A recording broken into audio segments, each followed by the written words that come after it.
Competition. To kill me, king of killers. Or I can guarantee I will kill you.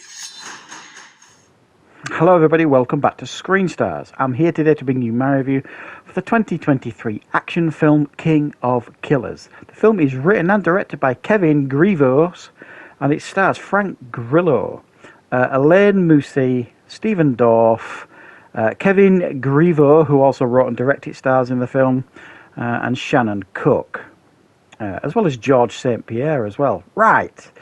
The film focuses on a group of assassins. They are all called to this one place in Japan. There is like 5 or 6 assassins deemed to be the best in the world. They think they are being hired to kill who is deemed to be the world's best assassin, played by Frank Grillo. Once there, they are informed by Frank Grillo's character, Jorg Drakos, that they are in fact there to try and take him down, and it is a competition. If anybody can take him out and kill him, they will get $10 million. However, he guarantees that he will all kill them all. And so the competition begins. However, Elaine Moussi's character, Marcus, is recently retired. He was like one of the best assassins around a year previously, was the top of his game, and his wife seemingly got caught up in one of his hits, was killed, and he retired to kind of take care of his daughter. His daughter has fallen ill, so he needs the money from this hit, which is why he is there. Right. What are my thoughts on King of Killers? Well, I have to be honest, going into this film, I was not expecting much.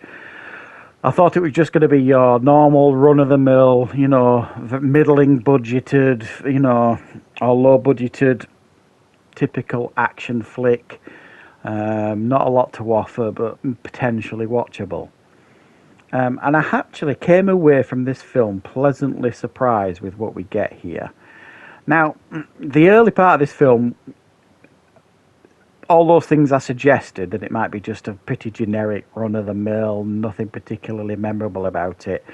The first 15 minutes or so of the film is very much along them tracks. The setup of introducing us to Elaine Moussi's character, Marcus, some of the hits that he undertakes, and all the story set up. But this film picks up, for me anyway, significantly once they get to the Japan. These assassins, the world's top assassins, get into this room in Japan, and they are introduced to Frank Grillo's character, and they are told essentially it's a competition. Whoever can kill him will get the money, and it's all hands on deck sort of thing, and it's full on from that moment on, full on action, and really quite entertaining actually. And that for me absolutely elevated the film.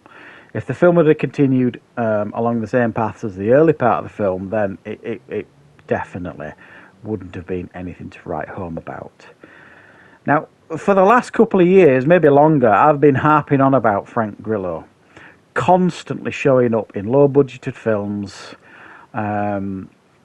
offering very little, sometimes no more than a cameo, and even when it's not a cameo, it's a film that doesn't deserve his talents.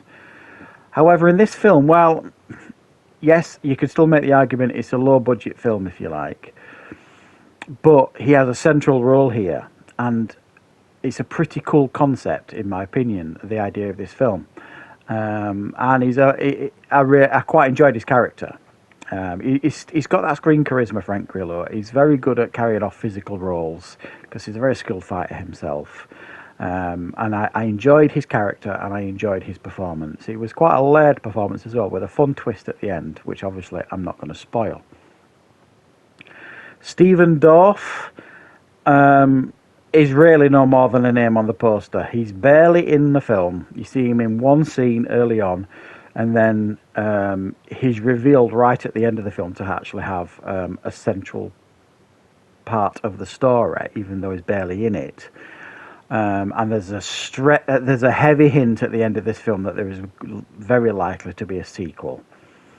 Now, Elaine Moussi as well, and I'm not sure if I've pronounced that right, but He was kind of made famous a few years ago when they kind of rebooted the Kickboxer films. He was starred in the Kickboxer films. He's a highly talented martial artist. And he's the headline star in this film, even though it's probably not, his name's not the first name on the poster. Obviously, you're going to put the likes of Frank Grillo and Stephen Dorff ahead of him. But make no mistake, he is the star of this film. He carries the film really well. Obviously, he's not in the same league when it comes to acting as Frank Grillo and even Stephen Dorff, even though you don't see much of Stephen Dorff. But he does a decent job here, especially with the physical part. Like I say, the action scenes here, I think, are superbly choreographed, very engaging, and fun to watch. You know, when initially, like these hitmen kind of pull a number out of a bag, and whatever number you get, if it's the lowest number, you go first. You go up against Frank Grillo's character and see if you can kill him. And needless to say, obviously, many of them don't. And seeing him go one-on-one with these assassins, you kind of assume that Frank Grillo is just going to take him out like that. But no, it's actually more competitive than you think, these fights, which I thought was really good. It made it more fun to watch. And then they kind of come to a decision, the assassins that left, and they basically kind of make him an offer that he can't refuse, Frank Grillo, and sort of says, right, okay, it's us 4 against you sort of thing now. And it's take it or leave it, which again adds another layer to the end of the film. So once the action starts in this film, it very, very rarely lets up. Like I say, I think it's very well made. Now, the guy obviously that wrote and directed this, Kevin Grillo, and again, I don't know if I pronounced that right. You may recognise him. He's in the film as one of the assassins. But you see him in quite a lot of films. He plays like the Heavy. I think he's been in the Underworld films. I think he played one of the werewolves in that. You know, you do see him in a lot of movies. Now, I don't know if this is some sort of passion project of his, but I think he's done, and I don't even know, you know, if he's done a few films directed and stuff, but I would suggest that he's done a pretty good job here. He knows how to get action on the camera. I suspect he's chosen his fight choreographers very carefully. It wouldn't surprise me if some of the people involved in the film, some of the actors didn't support with some of the fight choreography. So this is actually quite a nice surprise. I think the score that I'm seeing for this on things like IMDb, I think is low. For me, this is a 7 just for entertainment value. You know, it's not massively intelligent. It's a nice, easy film to follow. Nice, simple plot. Great action scenes. Frank Grillo's got great charisma and does really well in his role. And you've got others as well that do particularly well. So I personally was really entertained with this one. Yeah, you have to be patient. Get yourself through the first 15-20 minutes, and it will pick up significantly. So thanks for watching, guys. I hope you enjoyed this review. If you did, please like the video. If you're new to the channel, please consider subscribing, and I will, of course, be back with plenty more reviews and content on the channel very, very soon.